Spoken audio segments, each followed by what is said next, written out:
बघावं तेव्हा माझं घर करत असते. 2 रुपये काय कमवते तर माज दाखवते. अरे प्रशांत, 4 दिवस माहेरी जाऊन राहिली ना, तरी हे घर असंच उभं राहील. शेवटी ती बाहेरची आहे, दुसऱ्याच्या घरची मुलगी. तिला आमच्या घरच्या अंतर्गत विषयात बोलायचा काय अधिकार?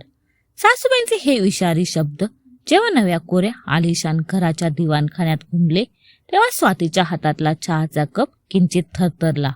जे पक्के घर उभं करण्यासाठी तिने स्वतःच्या रक्ताचं पाणी केलं, रात्रीची झोप आणि दिवसाचं सुख गमावलं, त्याच घराच्या 4 भिंतीच्या आड आज तिला एका झटक्यात बाहेरची करून टाकलं होतं. स्वातीला ते दिवस आज डोळ्यांसमोर उभे राहिले. जेव्हा लग्न होऊन ती या घरात आली होती, तेव्हा हे असं टोलेजंग घर नव्हतं. वर पत्र्याचं छप्पर होतं. लग्न होऊन ती आली तो पावसाळ्याचा महिना होता. पहिल्याच पावसात घरात जागोजागी छप्पर टपकायला लागलं होतं. रात्रभर घरात भांडी आणि बादल्या ठेवाव्या लागायच्या. त्या पाण्याचा टपटप आवाजात आणि ओल्या भिंतीच्या कुबट वासात स्वातीने कित्येक रात्री जागून काढल्या होत्या. पती प्रशांतचा पगार जेमतेम, त्यात सासूबाईंचे आजारपण आणि धाकट्या दिराच्या शिक्षणाचा अवाढव्य खर्च. त्या टपकणाऱ्या छपराखाली स्वातीने स्वतःशीच निश्चय केला आणि घरात न बसता नोकरी सुरू केली. त्यानंतर सुरू झाला स्वातीचा कधीही न संपणारा संघर्ष. पहाटे 5 वाजता उठून अख्ख्या घराचा स्वयंपाक आणि आवरावर करणे, लोकल ट्रेनचे धक्के खात 9 तास ऑफिसमध्ये डोके फोड करणे. सुरुवातीला दरमहा पगार झाला की घर कर्ज, सासूबाईंची महागडी औषधं आणि दिराच्या कॉलेजची फी यासाठी स्वातीला आपल्या पगारातील मोठा हिस्सा काढून थेट सासूबाईंच्या हातात द्यावा लागायचा. तिने स्वतःसाठी कधी एक साडी घेतली नाही की कधी मैत्रिणींसोबत बाहेर जाऊन 4 पैसे उडवले नाहीत. गळणाऱ्या घराची डागडुजी करण्यापेक्षा पक्के स्वतःचे हक्काचे घर घ्यायचे हे स्वातीचे सर्वात मोठे स्वप्न होते. घर घेण्यासाठी प्रशांतकडे पुरेसे पैसे नव्हते, पण स्वाती हुशार होती. सासूबाईंच्या हातात दरमहा घर कर्ज जमा करतानाच तिने स्वतःला मिळणारा दरवर्षीचा दिवाळी बोनस, ओव्हर टाइमचे पैसे आणि पगारवाढ झालेले पैसे सासूला न सांगता स्वतःच्या बँक खात्यात बचत म्हणून साठवून ठेवले होते. जेव्हा घर घ्यायची वेळ आली तेव्हा स्वातीने स्वतःच्या माहेरून आणलेले दागिने गहाण ठेवले, ऑफिसच्या PF मधून लोन काढली आणि वर्षानुवर्ष स्वतःच्या बँक खात्यात साठवलेली ती पै तिने डाऊन पेमेंटसाठी थेट प्रशांतच्या बँक खात्यात ऑनलाईन ट्रान्सफर केली. जेव्हा नवीन फ्लॅट बुक झाला तेव्हा स्वातीच्या डोळ्यात आनंदाश्रू होते. गृहप्रवेशाच्या दिवशी सासूबाईंनी तिचे कौतुक करताना म्हटले होते, स्वाती आली आणि घराचे नशीबच बदलले. गळणाऱ्या छपरातून आम्हाला सुटका दिली. स्वातीला वाटले तिच्या कष्टाचे आज चीज झाले. हे तिचे स्वतःचे घर आहे. पण सुखाचे हे दिवस फार काळ टिकले नाहीत. घर झाल्यानंतर अवघ्या काही महिन्यातच धीराचे लग्न ठरले. एक दिवस रविवारी दुपारी घरात नवीन येणाऱ्या सुनेच्या स्वागताची आणि रूमच्या नियोजनाची चर्चा सुरू होती. सासूबाई प्रशांतला म्हणाल्या, प्रशांत, नवीन येणारी सून मोठ्या घरची आहे, तिचे सामानही जास्त असेल. एक काम करूया, तुझ्याकडची जी मोठी मास्टर बेडरूम आहे ना, ती आपण छोट्याला आणि नवीन सुनेला देऊया आणि तू आणि स्वाती त्या छोट्या रूम मध्ये शिफ्ट व्हा. प्रशांतने लगेच मान डोलावली. हो आई, चालेल की, तसाही आपल्याला काय फरक पडतोय.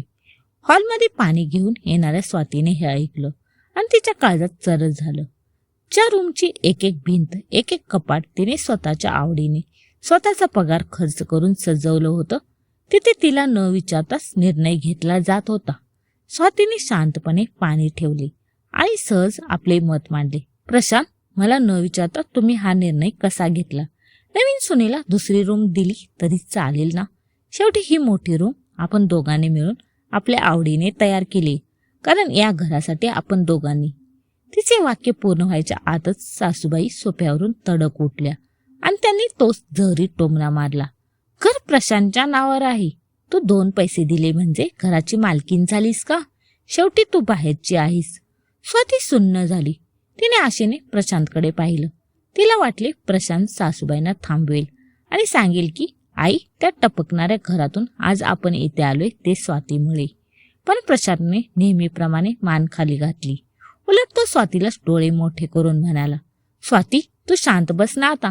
आई काय खोटे बोलतात का? घर माझ्या नावावर आहे ना, मग उगीच प्रत्येक गोष्टीचा हिशोब काढायची काय गरज? आई मोठ्या आहेत, त्या काहीही बोलतील, तू मनावर नको घेऊस. चल आज चल. प्रशांतच्या त्या स्वार्थी बोलण्याने आणि ऐनवेळी फिरवलेल्या पाठीने स्वातीच्या स्वाभिमानाचे जाहीर धिंडवडे काढले होते. सासूच्या टोमण्यापेक्षा स्वतःच्या नवऱ्याने जाहीरपणे नाकारल्याचे दुःख स्वातीच्या काळजाला आरपार भेदून गेले. त्या रात्री स्वाती एक शब्दही बोलली नाही. सासूबाईंना वाटलं प्रमाणे 2 टोमणे मारले की ही सून गप्प बसते, तशीच आज वटणीवर आलीये. प्रशांत ही वाद मिटला या समजुतीत सुटकेचा श्वास टाकून शांत झोपला. पण त्यांना हे माहीत नव्हतं की ही वादळापूर्वीची शांतता आहे. त्या रात्री स्वाती एक क्षणही झोपू शकली नाही. डोळे मिटले की तिला तो पावसाळा आठवायचा. त्या गळणाऱ्या छपराच्या बादल्या उपसताना तिचे थकलेले हात आठवायचे. तिने रात्रभर जागून कपाटातून एक फाईल गोळा केली. बँकेचे स्टेटमेंट, डाऊन पेमेंटच्या वेळी प्रशांतच्या खात्यात ट्रान्सफर केलेल्या पैशाचे ऑनलाईन ट्रान्झॅक्शन ID आणि PF लोनचे कागदपत्र तिने एकत्र केली. तिने स्वतःशी ठरवलं होतं, आतापर्यंत मी या घरासाठी फक्त एक कमावती मशीन म्हणून राबले, पण आजपासून मी या घरात स्वतःच्या अस्तित्वासाठी उभी राहणार. दुसऱ्या दिवशी रविवार होता. नेहमीप्रमाणे सासूबाई हॉलमध्ये सोफ्यावर बसून चहाची वाट पाहत होत्या. स्वातीने चहाचा ट्रे आणून टेबलावर ठेवला, पण आज तिच्या चेहऱ्यावर कोणताही त्रागा, दुःख किंवा भीती नव्हती. उलट एक वेगळीच शांतता आणि बाणेदारपणा होता. प्रशांत ही तिथेच पेपर वाचत बसला होता. स्वातीने चहा दिल्यानंतर नेहमीप्रमाणे ती किचनमध्ये गेली नाही. ती थेट त्या दोघांच्या समोर सोफ्यावर येऊन बसली आणि तिने आणलेली ती जाड फाईल टेबलवर ठेवली. सासूबाईंनी कपाळावर आठ्या आणल्या आणि म्हणाल्या, हे काय आहे स्वाती, सकाळी सकाळी काय पसारा मांडून बसलीस? आणि आज रविवार असून अजून स्वयंपाकाचं काही नियोजन नाही? स्वातीने सासूबाईंच्या डोळ्यात डोळे घालून अतिशय शांत पण ठाम आवाजात सांगितलं, सासूबाई स्वयंपाक होईल, पण त्याआधी काल तुम्ही म्हणालात ना की मी बाहेरची आहे, 2 रुपये कमावते म्हणून माल दाखवते आणि या घरावर माझा काही हक्क नाही. हे बघा, हे त्याच हक्काचे आणि माझ्या माझाचे कागदपत्र आहेत. स्वाती, काय वेळेपणा आहे हा? सकाळी सकाळी कशाला कालचा विषय काढतेस? प्रशांत पेपर बाजूला ठेवत चिडून म्हणाला. स्वातीने फाईल उघडली आणि एक एक कागद प्रशांतच्या समोर फेकत बोलू लागली. प्रशांत, वेडेपणा मी नाही, तुम्ही दोघांनी केलाय. हे बघ बँक स्टेटमेंट. घर बुक करताना जे 6 लाख रुपये डाऊन पेमेंट दिलं होतं ते माझ्या बँक खात्यातून तुझ्या खात्यात ऑनलाईन केलेत. तो माझा 7 वर्षांचा बोनस आणि माझ्या हक्काची बचत होती. ही बघ PF लोनची पावती, ज्यातून आपण या घराचं रजिस्ट्रेशन केले. आणि हे बघ माझ्या सॅलरी अकाउंटचं स्टेटमेंट, ज्यातून दर महिन्याला घराचा अर्धा EMI तुझ्या खात्यात ट्रान्सफर होतोय. सासूबाई मध्येच तोंड वाकडं करत म्हणाल्या, नोकरी करतेस तर काय उपकार करतेस का? संसार तुझाही आहेच की.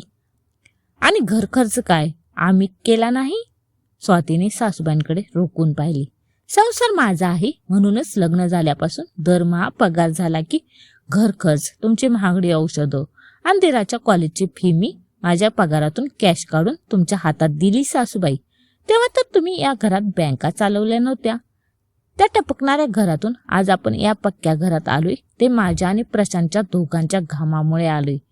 पैसे लागतात तेव्हा मी या घराची लक्ष्मी, आणि हक्क सांगायची वेळ आली तर एका झटक्यात बाहेरची.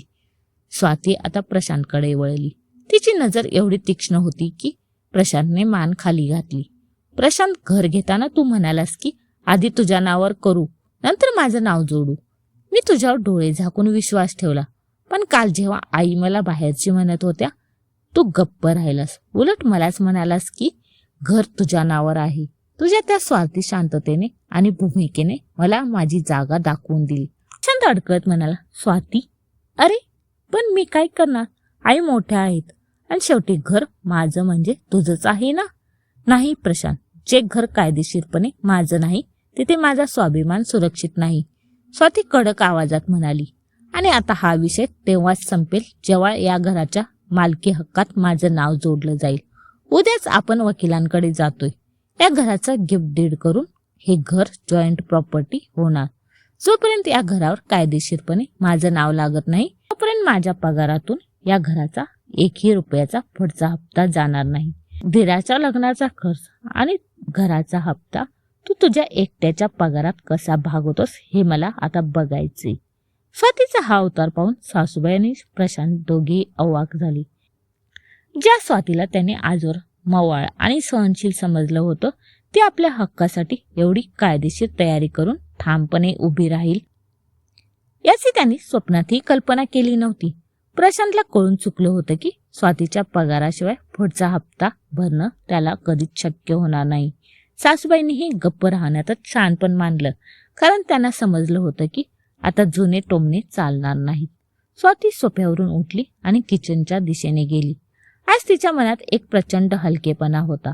तिने केवळ एका घराची भिंत वाचवली नव्हती, तर या घरात स्वतःचा स्वाभिमान आणि अस्तित्व सिद्ध केलं होतं.